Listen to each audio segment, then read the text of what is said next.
Chapter 10. Karen explains to Drew.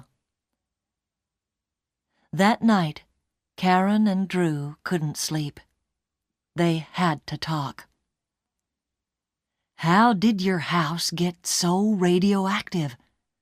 That's the question, said Drew.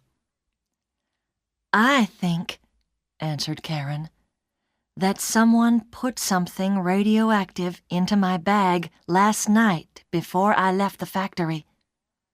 I remember that I left my bag on the table for a few minutes at coffee time in the afternoon. But Karen, who did that? And why? Drew, I'm going to tell you something. Perhaps I'm dying now, so there mustn't be any secrets between us anymore.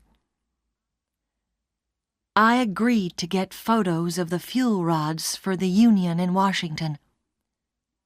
I've stolen photos and negatives from the photographic laboratory. Perhaps someone saw me. One of the managers. You've stolen photos? What photos? Why? Karen explained everything to Drew. He was very quiet when she finished. In the end, he took her hand. Karen, this is very dangerous. I'm afraid for you.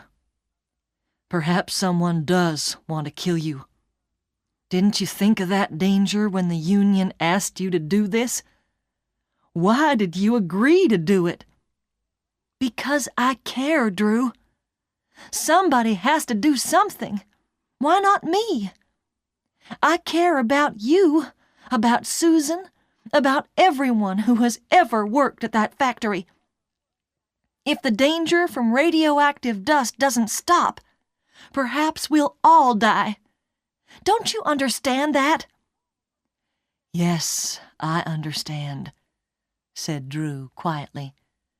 But I also understand that you're doing a difficult and dangerous job alone.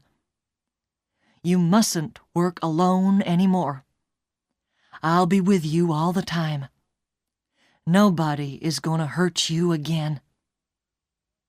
Karen smiled. I was right to tell you. I need a friend, and you are the best friend that I have. But it's not much longer now. After the meeting with the New York Times, everything will be finished. I can go on for a few more days, but I'll tell you everything from now on. Next morning, Karen telephoned Pete in Washington and the union committee at the factory. She told them about her house and that the managers were calling her a thief. From Washington, Pete's voice sounded angry and worried. The factory's managers are trying to sack you. Say nothing. Do nothing. We'll speak to them and tell them that we know what's happened to you. You must have medical tests, and we'll tell them that. Karen waited at Drew's house all day. In the evening, the phone rang. Miss Silkwood, said Mr. Bailey's cold voice. You and Drew, and your friend Paula, must go to Los Alamos for tests.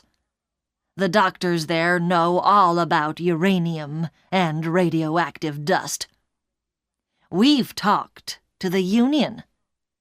We will pay for the journey, and they will pay for the tests. But we know that you've stolen some uranium. That's why you were so radioactive. There's no other answer. The phone line went dead. Karen looked at Drew. You and I are going to Los Alamos for medical tests. But I'm sure now. The managers know. They know what I've really stolen. And they'll look for them while we're away. They'll tell everyone that they're looking for the stolen uranium. But they won't find anything. They won't find their negatives.